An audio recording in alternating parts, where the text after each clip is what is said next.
شمالی وزیرستان میں security forces کی کارروائی، دہشت گردوں کے ساتھ جھڑپ میں نائک ظہیر عباس اور لانس نائک معراج الدین شہید، 2 دہشت گرد بھی جہنم واصل۔ ISPR کے مطابق پاکستان کی مسلح افواج دہشت گردی کے خاتمے کے لیے پرعزم ہے۔ پنجاب کے مختلف شہروں میں ٹریفک حادثات، 6 افراد جاں بحق، منڈی بہاؤالدین میں ڈمپر اور وین میں تصادم، ڈرائیور سمیت 3 خواتین چل بسی۔ ریسکیو حکام کے مطابق 13 افراد زخمی بھی ہوئے، اسپتال منتقل۔ ادھر کھاریاں میں ٹرک کی موٹر سائیکل کو ٹکر، 2 افراد جان کی بازی ہار گئے۔ عدالتوں کے فیصلے چیلنج کریں گے، IG پنجاب عثمان انور کا اعلان، کہا یاسمین راشد نے 41 کالز کی، حماد اظہر اور دیگر کی کالز بھی موجود ہیں، گرفتاری کی کوشش کر رہے ہیں، ایک کال کا ڈیٹا موجود ہے، حملے منصوبے کے تحت کیے گئے۔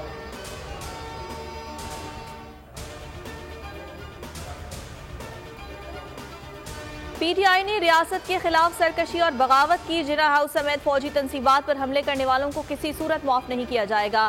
رانا ثناء اللہ کا فیصل آباد میں تقریب سے خطاب، کہا شہداء کی یادگاروں کی بے حرمتی کی گئی، وزیر داخلہ دوران گفتگو آپ دیدہ ہو گئے۔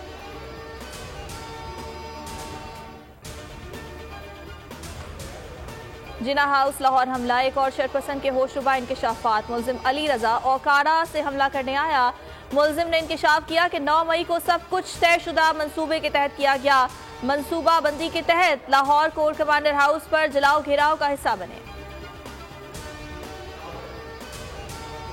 190 ملین پاؤنڈز کی غیر قانونی منتقلی، نیب راولپنڈی نے PTI دور کے 22 سابق وزراء کے خلاف تحقیقات تیز کر دی، کابینہ ارکان کے نام، گاڑیوں، گھر، پلاٹس، زمینوں کا ریکارڈ بھی طلب کر لیا، تمام صوبائی سیکرٹریز اور ایکسائز کو مراسلہ جاری، خالد مقبول، فاروق نسیم کا بھی ریکارڈ مانگ لیا گیا۔ عوام دوست پارٹی یا پاکستان انصاف پارٹی، جہانگیر ترین کی نئی سیاسی جماعت کے لیے 2 نام سامنے آ گئے۔ جہانگیر ترین نے لیگل ٹیم کو پارٹی رجسٹریشن کے لیے فوری اقدامات کرنے کا ٹاسک دے دیا، پارٹی کا اعلان جلد متوقع۔ ادھر PTI چھوڑنے والے ہم خیال ارکان نے ڈیموکریٹس کے نام سے نیا گروپ بنا لیا، ڈاکٹر مراد راس اور ہاشم ڈوگر کی زیر صدارت اجلاس میں نام فائنل، جہانگیر گروپ کے ساتھ نہ چلنے کا فیصلہ۔ ملک بھر میں پاک فوج سے اظہار یکجہتی، جھنگ میں سیال گروپ کی جانب سے پاک فوج زندہ باد ریلی نکالی گئی، شرکاء نے پاک فوج کے حق میں نعرے لگائے۔ کراچی میں جامعہ ابی بکر اسلامیہ نے سیمینار منعقد کرایا، لاہور کے تاجر جناح ہاؤس پہنچ گئے، توڑ پھوڑ میں ملوث عناصر کو کیفر کردار تک پہنچانے کا مطالبہ کیا۔ کراچی کے لوگ ترقی چاہتے ہیں، بلدیاتی الیکشن میں سیٹس چھینی گئیں، کسی کو شہر پر قبضہ کرنے نہیں دیں گے، حافظ نعیم الرحمان کی میڈیا سے گفتگو، کہا میئر کے لیے پیپلز پارٹی کے پاس نمبرز پورے نہیں، نون لیگ کراچی کی بہتری کے لیے ہمارا ساتھ دے، ہمارے پیسوں سے خرید و فروخت کرنے والے کامیاب نہیں ہوں گے۔ کراچی پولیس جرائم کی وارداتیں روکنے میں ناکام، گلستان جوہر میں یونیورسٹی کی وین میں لوٹ مار، مسلح ڈاکو نے ٹیچر، 4 طالبات اور ڈرائیور کو لوٹ لیا، موٹر سائیکل سوار ملزمان نے فرار ہوتے وقت گاڑی کی چابی نکال کر پھینک دی۔ کراچی میں رات گئے مختلف پولیس مقابلے، 1 ڈاکو ہلاک، 10 گرفتار۔ کورنگی میں پولیس نے مقابلے کے بعد 2 زخمیوں سمیت 5 ملزمان کو دھر لیا۔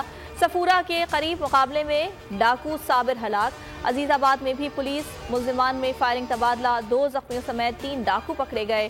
کریم آباد سے بھی 2 ملزمان زخمی حالت میں گرفتار۔ ادھر معروف کامیڈین ولی شیخ کو ڈاکوؤں نے لوٹ لیا، واقعہ مویشی منڈی کے قریب پیش آیا۔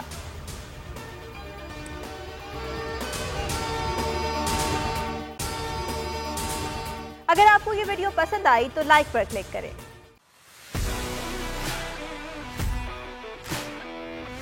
کہا تو تھا نہیں آؤں گا، پر آنا پڑا۔ سب کو بتانا ہی پڑے گا کہ شوز میں جنون سے جیتو گے تب، کنٹیسٹنٹس ہوں کلاکار، ایک طرف سوشل میڈیا سٹار، ایک طرف پاکستان سٹار۔ شروع کریں؟ ایکسکیوز می، آپ بھی خوش رہو پاکستان۔